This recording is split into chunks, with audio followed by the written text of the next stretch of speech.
ಅರಮನೆ ಸುತ್ತ tight security ಇರುತ್ತೆ. ಅದನ್ನ ಬೇಯಿಸಿ 750 kg ತೂಕದ ಅಂಬಾರಿನ ಹೊರಗೆ ತರಬೇಕು. 750 kg ಅಂತ ನಿನ್ಗೆ ಗೊತ್ತು? ಈ ಹಿಂದೆ ಯಾವಾಗಲೂ ಓದಿದ್ದೆ ಅಕ್ಕ. ಬಟ್ ಈ ಕೆಲಸ 4 ಜನರಿಂದ ಕಷ್ಟ. ಆದರೆ 8 ಜನದ ಕೈಲಾಗುತ್ತೆ. 4 ಜನ ಯಾರು?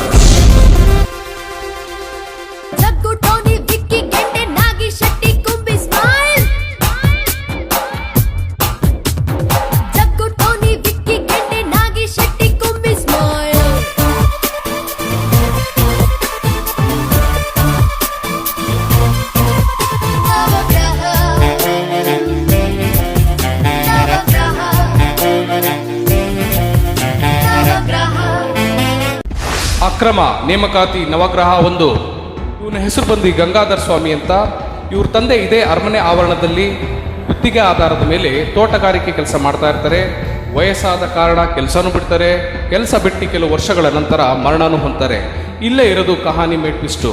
ಇವ್ರ ತಂದೆ ಮರಣ ಹೊಂದಿದ ಬಳಿಕ ಈ ವ್ಯಕ್ತಿ ಯಾರಿದ್ದಾನೆ ಬಂದು ಅರಮನೆ ಮಂಡಳಿ ಅಧಿಕಾರಿಗಳನ್ನ ಭೇಟಿ ಮಾಡಿ ಕೆಲವು ನಕಲಿ ದಾಖಲೆಗಳನ್ನು ಸೃಷ್ಟಿ ಮಾಡಿ ಕೆಲವು ಸರ್ಕಾರಿ ಆದೇಶಗಳನ್ನು ತಿದ್ದುಪಡಿ ಮಾಡಿ ಅನುಕಂಪದ ಆಧಾರದ ಮೇಲೆ ಅಕ್ರಮವಾಗಿ ಕೆಲಸವನ್ನು ಗಿಟ್ಟಿಸ್ಕೊಳ್ತಾನೆ. ಕೆಲಸವನ್ನು ಗಿಟ್ಟಿಸಿಕೊಳ್ಳೋದ್ರ ಜೊತೆಗೆ ಇವರ ತಾಯಿಗೂ ಸಹ ಮಾಸಿಕ ಪಿಂಚಣಿ ಪೆನ್ಷನ್ ಬರುವ ಹಾಗೆ ಕಾನೂನು ಬಾಹಿರವಾಗಿ ಎಲ್ಲ ದಾಖಲಾತಿಗಳನ್ನು ತಿದ್ದುಪಡಿ ಮಾಡಿ ಎಲ್ಲ ಸವಲತ್ತುಗಳನ್ನು ಪಡ್ಕೊಂಡಿರ್ತಾನೆ. ಆದರೆ ಅಂದಿನ DC ಯಾರಿದ್ರು ಜಿಲ್ಲಾಧಿಕಾರಿಗಳಾದಂಥ ಶೀಖ ಅವರ ಆದೇಶಗಳು ಹೇಳ್ತವೆ ಇವ್ರ ತಂದೆ ಅರಮನೆಯ ಕಾಯಂ ನೌಕರರಾಗಿರಲಿಲ್ಲ, ಅರಮನೆ ಕಾಯಂ ನೌಕರರ ಪಟ್ಟಿಯಲ್ಲಿ ಪಡೆಯುವಂಥ ಅರ್ಹತೆಗಳಿಲ್ಲ, ಹಾಗೂ ಇವರ ಕುಟುಂಬಕ್ಕೆ ಏನು ಅನುಕಂಪದ ಆಧಾರದ ಮೇಲೆ ಕೆಲಸನೋ ಅಥವಾ ಪಿಂಚನೋ ಪಡೆಯುವುದಕ್ಕೆ ಇವರು ಅರ್ಹರಲ್ಲ ಅಂದ್ಬಿಟ್ಟು ಆದೇಶವನ್ನು ಮಾಡ್ತಾರೆ.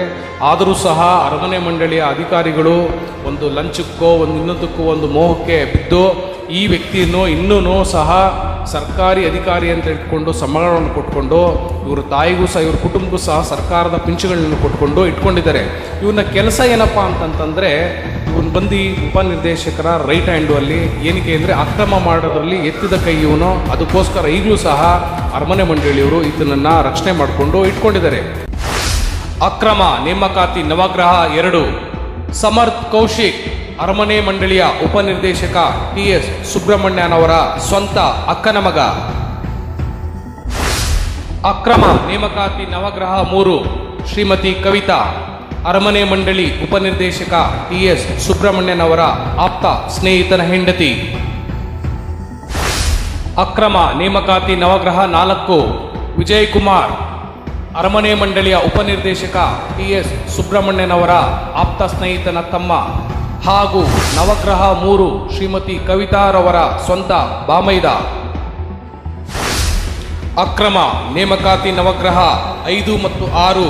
ಮಧುಕುಮಾರ್ ಮತ್ತು ಹರ್ಷ ಮೈಸೂರು ಚಾಮರಾಜನಗರ MCDCC ಬ್ಯಾಂಕ್ನ ಮಾಜಿ ಅಧ್ಯಕ್ಷ, ಮಾಜಿ BJP ನಾಯಕ, ಹಾಲಿ ಕಾಂಗ್ರೆಸ್ ಮುಖಂಡ ಚಂದ್ರಶೇಖರ್ ಅವರ ಸ್ವಂತ ಅಕ್ಕನ ಮಕ್ಕಳು.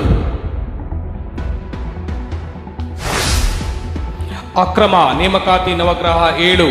ರಾಜೇಶ್ ಮೈಸೂರು ಜಿಲ್ಲಾ ಪಂಚಾಯಿತಿಯಲ್ಲಿ ಗುತ್ತಿಗೆ ಆಧಾರದ ಮೇಲೆ ಕೆಲಸ ಮಾಡುತ್ತಾ ಅಕ್ರಮ ಮಾಡುವಲ್ಲಿ ಚತುರನಾಗಿ ತದನಂತರ ಅರಮನೆ ಮಂಡಳಿಯ ಉಪನಿರ್ದೇಶಕ TS ಸುಬ್ರಹ್ಮಣ್ಯನವರ ವಿಶ್ವಾಸ ಗಳಿಸಿ ಅವರ ಕೃಪಾಕಟಾಕ್ಷದೊಂದಿಗೆ ಅರಮನೆ ಕಚೇರಿಗೆ ನಿಯೋಜನೆಗೊಂಡಿರುವಂತಹ ವ್ಯಕ್ತಿ.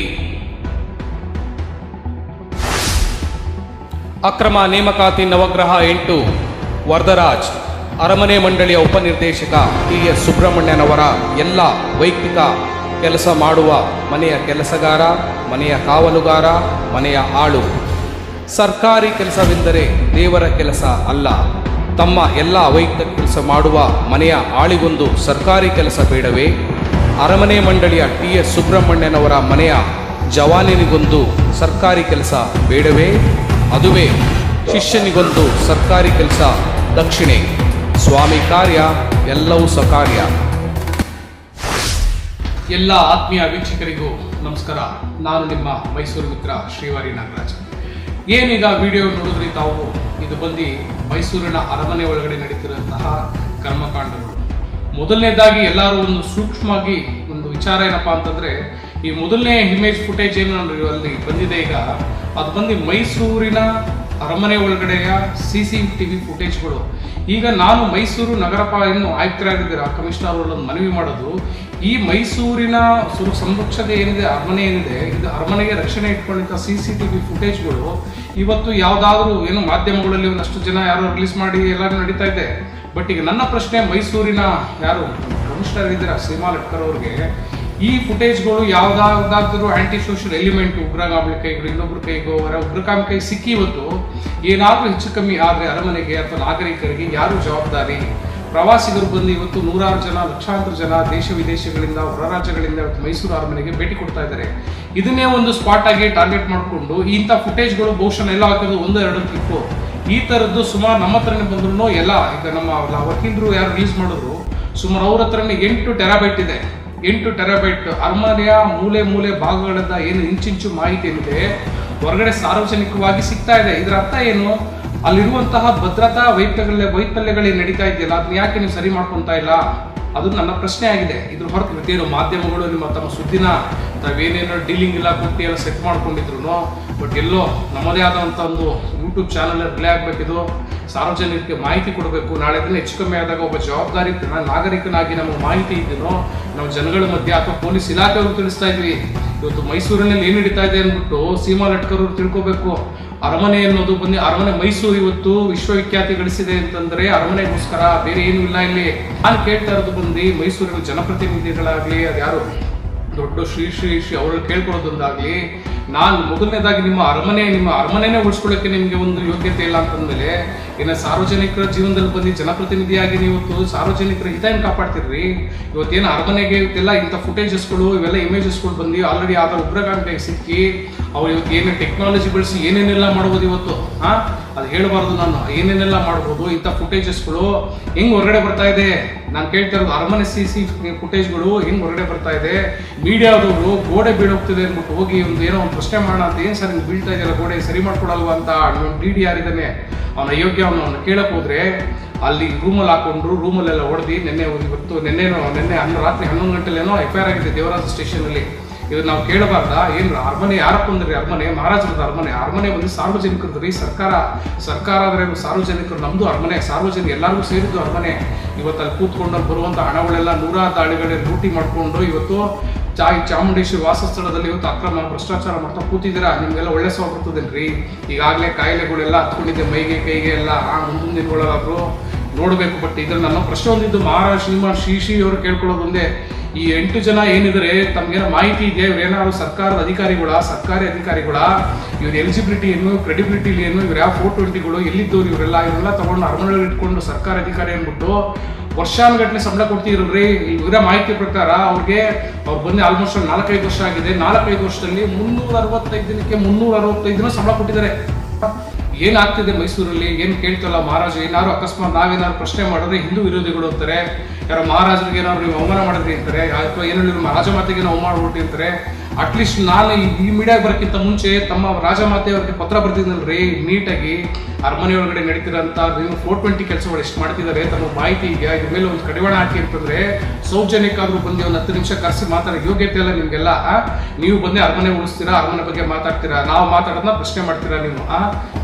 ಆದಷ್ಟು ಬೇಗ ಅರಮನೆ ಸಂರಕ್ಷಣೆ ಏನು ಮಾಡೋದು ಮಾಡಿ, ಮೊದಲನೇದಾಗಿ ಮಹಾರಾಜರಾಗಲಿ ಅಥವಾ DC ಆಗಲಿ ಅಥವಾ ಅರಮನೆ ಮಂಡಳಿಯರಾಗಲಿ ಈ 8 ಜನ ಯಾರು ಇವರು ತಿಳ್ಕೊಳ್ಳಿ. ಫಸ್ಟು 8 ಜನ ಯಾಕಿದ್ದಾರೆ, 8 ಜನಕ್ಕೆ ಯಾಕೆ ಸಂಬಳ ಕೊಡು? ಸರ್ಕಾರ ನಿಮ್ಮನೆ ಏನು ಕೊಡ್ತೀನಿ ಅಂದ್ರೆ ನಿಮ್ಮ ಅಪ್ಪನ ಮನೆ ತಂದು ಕೊಡ್ತಾ ಇದ್ದೀರಾ. ಸಾರ್ವಜನಿಕರ ತೆರಿಗೆ ದುಡ್ಡು ಎತ್ಕೊಂಡು ಇವತ್ತು ನೀವು 8 ಜನನ್ನ ತಗೊಂಡಿದ್ರೆ ಯಾರವರು? ಎಲ್ಲ ನಿಮ್ಮವರೇ ತಗೊಂಡಿರೋದು. ಅಕ್ಕನ ಮಗ, ತಮ್ಮನ ಮಗ, ಅವನ ಮಗ, ಫ್ರೆಂಡ್ ಹೆಂಡತಿ ಎಲ್ಲರೂ ಇಂಥವ್ರನ್ನ ತಗೊಂಡು ನೀವು ಈ DCC ಬ್ಯಾಂಕ್ ಚಂದ್ರಶೇಖರ್ ಅವ್ರ ಬಗ್ಗೆ ಮಾತಾಡ್ಬೇಕು. ಇವ್ರು ಯಾರು? ಇವ್ರಿಗೂ ಅರಮನೆ ಮಂಡಳಿಗೆ ಏನು ಸಂಬಂಧ ತಿಳಿದಿದೆ ಹಾಗಾದ್ರು? ಅವ್ರು ಕಾಂಗ್ರೆಸ್ ಏನು BJP ಇದ್ರು, ಕಾಂಗ್ರೆಸ್ ಹೋದ್ರು, ರಾಜಕೀಯ ಮಾತಾಡಕ್ಕೆ ಬರಲ್ಲ. ಬಟ್ ಒಂದು ಸೆಕ್ಯೂರಿಟಿ ವಿಚಾರದಲ್ಲಿ ಮಾತಾಡಕ್ ಹೋದ್ರೆ ಇವರು ಒಂದು ಸಂಘ ಒಂದು ಗುಂಪು ಮಾಡ್ಕೊಂಡು ನೀವು ಅಲ್ಲಿ ಇಟ್ಕೊಂಡು ಅರಮನೆನ ಕೊಳ್ಳೆ ಹೊಡಿತಿದ್ರಲ್ಲ, ನಿಮ್ಗೆ ನಾಚಿಕೆ ಆಗಿದ್ರು ಯಾರು ಜನಪ್ರತಿನಿಧಿಗಳಿಗೆ? ಅಟ್ಲೀಸ್ಟ್ ಇರೋಂಥ ಜನಪ್ರತಿನಿಧಿಗಳ ಪ್ರಾಮಾಣಿಕರು ಯಾರು ಇಲ್ರಿ? ಅರಮನೆ ಬಗ್ಗೆ ಎಷ್ಟು ನಡೀತಾ ಇದೆ, ಇಷ್ಟೆಲ್ಲ ಅವ್ಯವಹಾರಗಳು ನಡೀತಾ ಇದೆ, ರಕ್ಷಣೆಗಳಿಲ್ಲ. ನಾಳೆ ದಿನ ಏನು ಬೇಕಾಗುತ್ತೆ ಮೈಸೂರಲ್ಲಿ? ಎಂತ ಬೇಕಾರೆ ಆಂಟಿ ಸೋಷಿಯಲ್ ಎಲಿಮೆಂಟ್ಗಳು ಬಂದು ನುಗ್ಗಿದ್ದೇನೆ ಏನೋ ಒಂದು ಮಾಡಿದ್ರೆ ಯಾರಿಗೆ ಜವಾಬ್ದಾರಿ? ಅದಕ್ಕೆ ನೀವೇ ಮಹಾರಾಜರಿಗೆ ಜವಾಬ್ದಾರಿ. ನನ್ನ ಪ್ರಕಾರ ಮಹಾರಾಜರ ಜವಾಬ್ದಾರಿ, DC ಜವಾಬ್ದಾರಿ, ಮೈಸೂರು ಕಮಿಷನರ್ ಅಕ್ಕ ಸೀಮಾ ಲಟ್ಕರ್ ಅಕ್ಕ ನೀವೇ ಜವಾಬ್ದಾರಿ.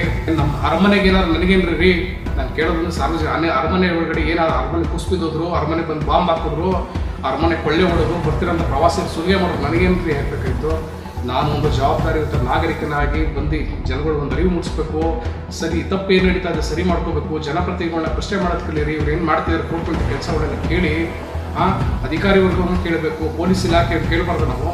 ನಾಳೆ ದಿನ ಸಾವು ನೋವು ಉಂಟಾದ್ರೆ ಲಕ್ಷಾಂತರ ಜನ ಸೇರ್ತಾರೆ, ಸಾವು ನೋವು ಉಂಟಾದ್ರೆ ಯಾರು ಜವಾಬ್ದಾರಿ? ಪೊಲೀಸ್ ಇಲಾಖೆಯವರೇ. ಅದು ಕೇಳಬಾರ್ದು.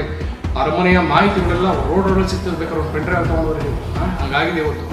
ಇದನ್ನ ಒದ್ದು ಹೊರಗಡೆ ಹಾಕ್ಬೇಕು. ಈಗ ಆಲ್ರೆಡಿ ಒಂದು 3 ಜನ ಇಬ್ಬರು ಆಲ್ರೆಡಿ ಸ್ಟೇಷನಲ್ಲಿದ್ದಾರೆ, ದೇವರಾಜ ಸ್ಟೇಷನಲ್ಲಿ ಕರ್ಕೊಂಡು ಹೋಗಿದ್ದಾರೆ ಒದ್ದಿ ಆಯ್ತೆ. ಬಟ್ ಇವ್ರು ವಹಿವಾಟುಗಳೇನು ಫಸ್ಟ್ ಆಫ್ ಆಲ್ ಕೇಳಿದ್ರು ಸರ್ಕಾರಿ ನಕಲಿ ದಾಖಲಾತಿ ಹೇಳ್ತೇವೆ, ಎಲ್ಲಾನು ಡಾಕ್ಯುಮೆಂಟ್ ಇದೆ. ಇವ್ರು ಯಾವ ಅಪಾಯಿಂಟ್ಮೆಂಟು ಇಲ್ಲ, ಇವ್ರು ಯಾವ ಸರ್ಕಾರದ ಆದೇಶಗಳಿಲ್ಲ, ಸರ್ಕಾರದ ಒಂದು ಪರೀಕ್ಷೆಗಳು ಬರೋದಿಲ್ಲ, ಇವ್ರು ವಿದ್ಯಾರ್ಹತೆ ಏನಿದೆ ಏನು ಓದಿದ್ರೆ ಅಂತ ಗೊತ್ತಿಲ್ಲ ಅವ್ರಿಗೆ. ಎಲ್ಲ ಒಂದು ಹೇಳ್ಬಾರ್ದು, ಅದು ಬಾಯಿ ತುದಿಲಿದೆ ಹಂಗಿದೆ. ಅಂಥದ್ರಲ್ಲಿ ಇವ್ರನ್ನ ಇಟ್ಕೊಂಡು ಲಕ್ಷಾಂತರ ರೂಪಾಯಿ ನಮ್ಮ ತೆರಿಗೆ ದುಡ್ಡನ್ನ ವೇಸ್ಟ್ ಮಾಡ್ತಾ ಇದ್ರಲ್ಲ, ನಾವು ಕೇಳಬಾರ್ದೇನ್ರಿ? ನಾವು ಲೂಟಿ ಮಾಡ್ತಿದ್ರಲ್ಲ ಕೇಳಬಾರ್ದೇನ್ರಿ? ಅರಮನೆ ಕುಸ್ತಿದೆಯಲ್ಲ ಕೇಳಬಾರ್ದೇನ್ರಿ? ಏನ್ರಿ ಮಾಡೋಣ? ಇಷ್ಟು ಹೇಳ್ತಾ ನನ್ನ 2 ಮಾತು ಮುಗಿಸಿ ಸ್ನೇಹಿತರೆ. ಆದಷ್ಟು ಯಾರು ನನ್ನ ಚಾನಲ್ಗೆ ಸಬ್ಸ್ಕ್ರೈಬ್ ಮಾಡಿಲ್ಲ, ನಿಮ್ಮೊಂದು ಸಬ್ಸ್ಕ್ರೈಬ್ ಬಟನ್ನು, ನಿಮ್ಮ ಕಮೆಂಟ್ಗಳೇ ನಮಗೊಂದು ಬೆಂಬಲ. ನಾವಂತೂ ನಿಂತಿರ್ತೀವಿ ಒಳ್ಳೆ ವಿಚಾರಕ್ಕೆ, ಅರಮನೆಯನ್ನು ಬಿಟ್ಕೊಡೋ ಮಾತೇ ಇಲ್ಲ ಅಂತ ಹೇಳ್ತಾ, ಯಾರ್ಯಾರು ಸಬ್ಸ್ಕ್ರೈಬ್ ಆಗಿಲ್ಲ ನನ್ನ ಚಾನಲ್ ದಯವಿಟ್ಟು ಸಬ್ಸ್ಕ್ರೈಬ್ ಮಾಡಿ ಅಂತ ಹೇಳ್ತಾ ಮಾತು ಮುಗಿಸ್ತಾ ಇದ್ದೀನಿ. ಏನೋ ನಾವೇನು ಮಾಧ್ಯಮದವನ್ನಲ್ಲ, ನಾನು ಯಾವುದೋ ಇದಲ್ಲ, ಏನೋ ಒಂದು ಸಾಮಾಜಿಕ ಸೋಷಲ್ ಒಂದು ಇಟ್ಕೊಂಡು ಏನೋ ಒಂದು ಮಾಡೋಣ ಬರ್ತೀವಿ. ಆಡೋಂಥ ಮಾತುಗಳಲ್ಲಿ ಯಾರಿಗಾರು ನೋವಾಗಿರೋದು ಕ್ಷಮೆ ಇರಲಿ. ಬಟ್ ನನ್ನ ವಿಚಾರ ಒಂದೇ, ಅರಮನೆ ಉಳಿಬೇಕು, ಇಂಥವ್ರ ಕೈಯಿಂದ ಅರಮನೆ ಉಳಿಬೇಕು. ಅರಮನೆ ಒಳಗಡೆ ಹೆಗಣಗಳು ಸೇರ್ಕೊಂಡಿದೆ, ಏನಿಲ್ವೇ ಹೆಗಣಗಳೆಲ್ಲ 9 ನವಗ್ರಹ ಹೆಗಣಗಳು ಸೇರ್ಕೊಂಡಿದೆ, ಉಳಿಬೇಕು. ಅವರೆಲ್ಲ ಕಿತ್ತಿ ಹೊರಗಡೆ ಹಾಕ್ಬಿಟ್ಟು ಅರಮನೆ ಉಳಿಸ್ಬೇಕು. ದಯವಿಟ್ಟು ಬೆಂಬಲಿಸಿ ಹೋರಾಟ ಅಂತ ಹೇಳ್ತಾ, ಸಬ್ಸ್ಕ್ರೈಬ್ ಮಾಡಿಲ್ಲ ನಮ್ಮ ಚಾನಲ್ ಸಬ್ಸ್ಕ್ರೈಬ್ ಮಾಡಿ. ಏನೇ ಆಗಲಿ